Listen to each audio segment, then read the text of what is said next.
ខ្ញុំសួរឯងតិចមើលកូននេះឯងរាល់ថ្ងៃនៅរៀនចាំនៅហើយបើរៀនចាំហើយគេធ្វើការងារគេសាក់ខានមកខានណា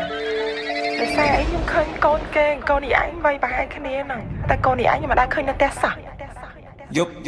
យប់ស្ងាត់មិននៅផ្ទះព្រោះខ្ញុំចាញ់រោគស៊ីរោគស្នេហាខ្ញុំរោគម៉ានីពេលដែលឯកាត្រូវការតែនារីពេលដែលឯកាត្រូវការតែនារីយប់ស្ងាត់មិននៅផ្ទះព្រោះខ្ញុំចាញ់រោគស៊ីរោគស្នេហាខ្ញុំរោគម៉ានីពេលដែលឯកាត្រូវការតែនារីពេលដែលឯកាត្រូវការតែនារីគ្រប់យ៉ាងប្រៀបដូចជាអញ្ចឹងដោះស្រាយបញ្ហារ៉ែកុំតន់កាំងបើសិនអ្នកនៅទុនខ្សោយបើសិនអ្នកនៅភាំងបើសិនអ្នកនៅអញអញឈើនេះនឹងដួលក្រាំងគ្រាន់តែខ្ញុំហើយក៏សប្បាយនឹងការកើតគ្រប់យ៉ាងវាគ្មានចម្លើយតែនេះហើយគឺជាជីវិតអ្នកមិនណាយកុហកខ្ញុំព្រោះខ្ញុំស្គាល់ឲ្យការពិតចង់ក្រោយមានតែស្រីក្មេងតែដែលយល់ចិត្តអ្នកមិនតន់ចាស់ទៅមិនស្គាល់ធំស្គាល់ថេងអ្នកមិនយល់សាច់ការជាបញ្ហាកូនក្មេងតស៊ូពីអត់ខ្សត់សន្មត់ថប់សងប្រេងបើមិនតន់ច្បាស់លាស់អ្នកគួរតែចេញវាស់វែងគ្នាមកក្រុមបៀមខ្សាច់បៀមគ្រោះដែលតែមិនប្រយ័ត្នប្រហែសបាត់ធ្លាក់ជ្រោះកាយប្រែកំហុសហើយកុំឲ្យវាកន្លងហួរអ្នកឯងគួរតែសិក្សាពីបញ្ហាមនុស្សរស់បដូរពីរឿងជីវិតចូលមករឿងសប្បាយវិញព្រោះមិនចង់ឲ្យនៅឈឺព្រោះមិនចង់ឲ្យតោមិនអញរឿងខ្លះមិនសម្បើកុំធ្វើមកវាដូចចំណេញដឹងហើយថាមិនចម្រើន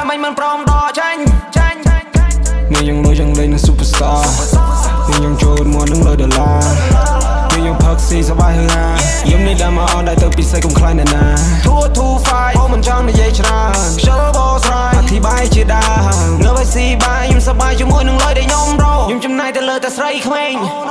ពេលដែលនាងក៏លេងចកែខ្ញុំចេះតែចង់បាយចោលអីក៏ដោយដែលខ្ញុំចង់បានតែគ្មានអ្នកណាគេហ៊ានទៅដើរពុតធាំងនាងសាខ្ពស់ដូចជាកូនអាកែងបងទុកចិត្តមិនបានវាគ្មានអ្វីដែលអាចមករៀបរៀងបងបានឡើយ